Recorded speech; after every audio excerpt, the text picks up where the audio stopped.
नमस्कार, मैं डॉक्टर ऋचा तिवारी आज आपको अनुच्छेद के बारे में बताऊंगी कि अनुच्छेद कितने प्रकार के होते हैं। भारतीय संविधान में अनुच्छेद जो राजभाषा और उनसे मिले जुले तथ्यों के नाम पे हैं। अनुच्छेद 120 में संसद में प्रयोग की जाने वाली भाषा है जो संसद का कार्य हिंदी में या अंग्रेजी में किया जाए और परंतु यथास्थिति राजभाषा का सभापति या लोकसभा का अध्यक्ष अथवा उस रूप में कार्य करने वाला हो और व्यक्ति किसी सदस्य की जो हिंदी में या अंग्रेजी में अपनी पर्याय अभिव्यक्ति नहीं कर सकता है, अपनी मातृभाषा में सदन को संबोधित करने की अनुज्ञा दे सकेगा जब तक संसद विधि और अन्याय उत्पन्न न करें और तब तक संविधान के प्रारंभ में 15 वर्ष की अवधि की समाप्ति के पश्चात यह अनुच्छेद ऐसे ही प्रभाव में रहेगा। अनुच्छेद 210 में है कि विधानमंडल में प्रयोग की जाने वाली भाषा राज्य के विधानमंडल में कार्य के राजभाषा और राजभाषाओं में हिंदी या अंग्रेजी में किया जाएगा, परंतु यथास्थिति विधानसभा और अध्यक्ष और विधान परिषद के सभापति अथवा उस रूप में कार्य करने वाला व्यक्ति किसी सदस्य के जो पूर्वोत्तर भाषाओं में से किसी भाषा में अपनी पर्याय अभिव्यक्ति नहीं कर सकता है, अपनी मातृभाषा में सदन को संबोधित करने में अनुज्ञा दे सकेगा जब तक राज्य विधि या अन्यथा उपबंध न हो। तब तक संविधान के प्रारंभ से 15 वर्ष की अवधि की समाप्ति के पश्चात यह अनुच्छेद ऐसे ही प्रभाव में रहेगा। अनुच्छेद 343 संघ की राजभाषा है जो कि सबसे महत्वपूर्ण है। अनुच्छेद 343 यह राजभाषा की है और नंबर 1 संघ की राजभाषा हिंदी और लिपि देवनागरी लिपि संघ के शासकीय प्रयोजनों के लिए प्रयोग में की जाने वाली भाषा है और अंकों का रूप भारतीय अंकों का अंतर्राष्ट्रीय रूप होगा। नंबर 2 इस संविधान में प्रारंभ में 15 वर्ष की अवधि तब तक उस सभी शासकीय प्रयोजनों के लिए अंग्रेजी भाषा का प्रयोग किया जा सकेगा और जिसके लिए उसका ऐसे प्रारंभ में ठीक पहले प्रयोग किया जा सकता है, परंतु राष्ट्रपति उक्त अवधि के दौरान आदेश प्रायः संघ के शासकीय प्रयोजनों में न किसी के लिए अंग्रेजी भाषा के अतिरिक्त हिंदी भाषा के और भारतीय अंकों के अंतर्राष्ट्रीय रूप में अतिरिक्त देवनागरी रूप का प्रयोग उचित रहेगा। संसद उक्त 15 वर्ष की अवधि के पश्चात विधि द्वारा अंग्रेजी भाषा का या अंकों के देवनागरी का रूप का इस प्रयोजनों के लिए प्रयोग उपबंधित कर सकेगी जो ऐसी विधि में निर्दिष्ट किया जाए। 344 अनुच्छेद 344 राजभाषा के संबंध में आयोग और संसद की समिति राष्ट्रपति इस संविधान के प्रारंभ में 5 वर्ष की समाप्ति पर ही तत्पश्चात ऐसे प्रारंभ से 10 वर्ष की समाप्ति पर आदेश द्वारा एक आयोग गठित करेगा जो एक अध्यक्ष और 8वीं अनुसूची में विनिर्दिष्ट विभिन्न भाषाओं का प्रतिनिधित्व करने वाले ऐसे अन्य सदस्यों से मिलकर के बनेगा जिसकी राष्ट्रपति नियुक्ति करे और आदेश में आयोग द्वारा ही अनुसरण की जाने वाली प्रक्रिया परिनिश्चित की जाएगी। आयोग का यह कर्तव्य होगा कि राष्ट्रपति को संघ के शासकीय प्रयोजन के लिए हिंदी भाषा का अधिकाधिक प्रयोग में संघ के सभी या किन्हीं शासकीय प्रयोजकों के लिए अंग्रेजी भाषा के प्रयोगों पर निर्बंधों के संघ में किसी प्रयोजनों के लिए प्रयोग की जाने वाली भाषा संघ के किसी एक या अधिक निर्दिष्ट प्रयोजनों के लिए किया जाएगा। जाने में अंकों के रूप में ही संघ की राजभाषा एक संघ और किसी राज्य के बीच का एक राज्य और दूसरे राज्य के बीच में पत्रादि की भाषा के उसके प्रयोग में संबंध में राष्ट्रपति द्वारा आयोग के निर्देशित किए गए किसी अन्य विषय के बारे में सिफारिश करें। नंबर 3 आयोग भारत के औद्योगिक सांस्कृतिक वैज्ञानिक उन्नति का एक लोक सेवाओं के संबंध में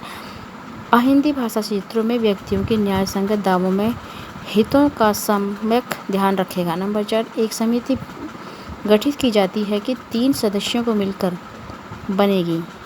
जिसमें 20 लोकसभा के सदस्य होंगे और 10 राज्यसभा के सदस्य जो अन्य क्रमशः लोकसभा के सदस्यों में राज्यसभा के सदस्यों द्वारा अनुपातिक प्रतिनिधित्व पद्धति के अनुसार एकांत तथा संक्रमणीय मत द्वारा निर्वाचित होंगे। नंबर 5 समिति का यह कर्तव्य होगा कि वह आयोग के सिफारिशों की परीक्षा में राष्ट्रपति और उन पर आपसी तय के बारे में प्रतिवेदन करेंगे। नंबर 6, राष्ट्रपति प्रतिवेदन और विचार करने के पश्चात उस संपूर्ण प्रतिवेदन के उसके भाग के अनुसार निर्देश दे सकेगा। अनुच्छेद 345 राज्य की राजभाषाएं और राजभाषा किसी अन्य विधानसभा द्वारा विधि द्वारा ही राज्य के प्रयोग की जाने वाली भाषाओं में किसी एक या एक से अधिक भाषाओं में किसी उस राज्य के सभी प्रकार के शासकीय प्रयोजनों के लिए प्रयोग की जाने वाली भाषा या भाषाओं के रूप में अंगीकार कर सकेगा, परंतु जब तक राज्य का विधानमंडल विधि द्वारा अन्यथा उपलब्ध न कर सके और राज्य के भीतर उन शासकीय प्रयोजनों के लिए अंग्रेजी भाषा का प्रयोग किया जाता रहेगा जिसके लिए उसका इस संविधान से प्रारंभ से ठीक पहले प्रयोग किया जा रहा था। अनुच्छेद 346 एक राज्य और दूसरे राज्य के बीच का किसी राज्य संघ के बीच में प्रादेशिक भाषा है। संघ में शासकीय प्रयोजनों के लिए प्रयोग की जाने वाली तत्समय प्राधिकृत भाषा राज्य एक राज्य और दूसरे राज्य के बीच में किसी राज्य के संघ के बीच की प्रादेशिक राजभाषा होगी, परंतु यदि दो या दो से अधिक राज्य का कार्य करते हैं तो उन राज्यों के बीच में प्रादेशिक राजभाषा हिंदी भाषा होगी और ऐसे प्राधिकरण के लिए उस भाषा का प्रयोग किया जा सकेगा। अनुच्छेद 347 किसी राज्य की जनसंख्या में किसी अनुभाग द्वारा बोली जाने वाली भाषा के संबंध में विशेष उपलब्ध है यदि इस निर्मित में मांग किए जाने पर राष्ट्रपति में ज्ञात हो जाता है किसी राज्य के जनसंख्या का पर्याप्त भाग चलता है और उसके द्वारा बोली जाने वाली भाषा को राज्य द्वारा मान्यता दी जाए और वह निर्देश दे सकेगा ऐसी भाषा को उस राज्य के सर्वोच्च किसी भाग में ऐसे प्रयोजन के लिए जो वह निर्दिष्ट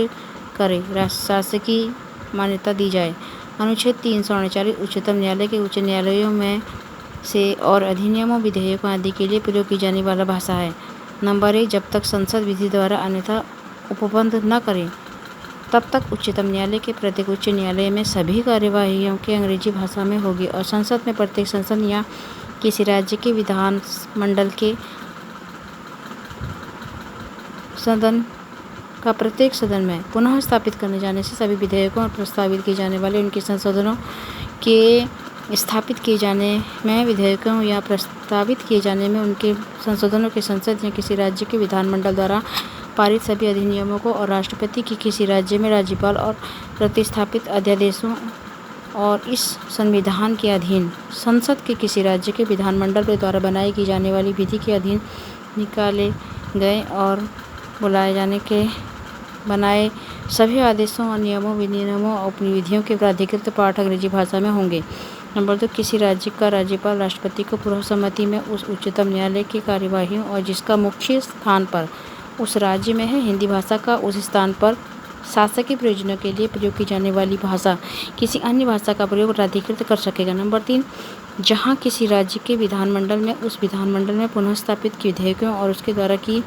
पारित अधिनियमों में उस राज्य के राज्यपाल द्वारा प्रख्यात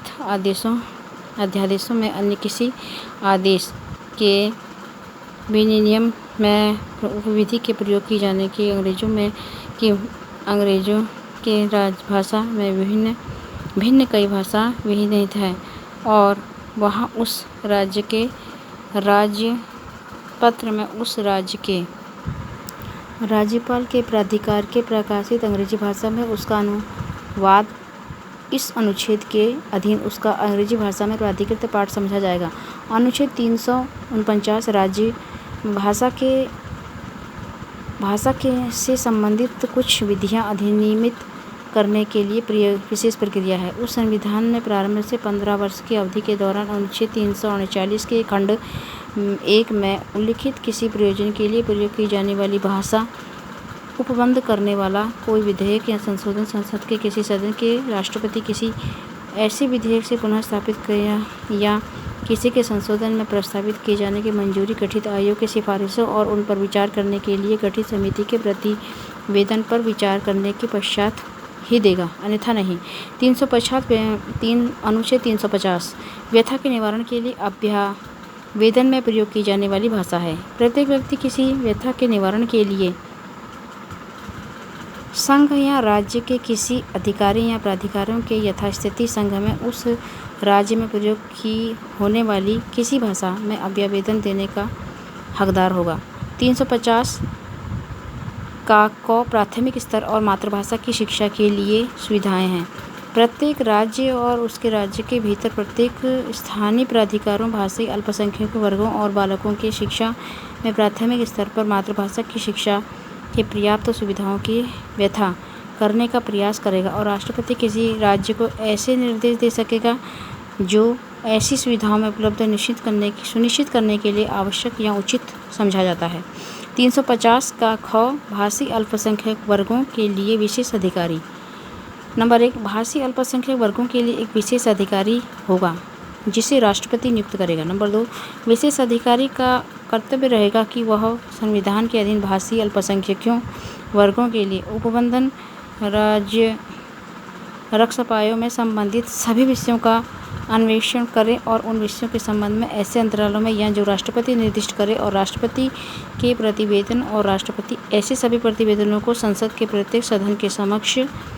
रखवाएगा और संबंधित राज्यों में सरकारों को भिजवाएगा।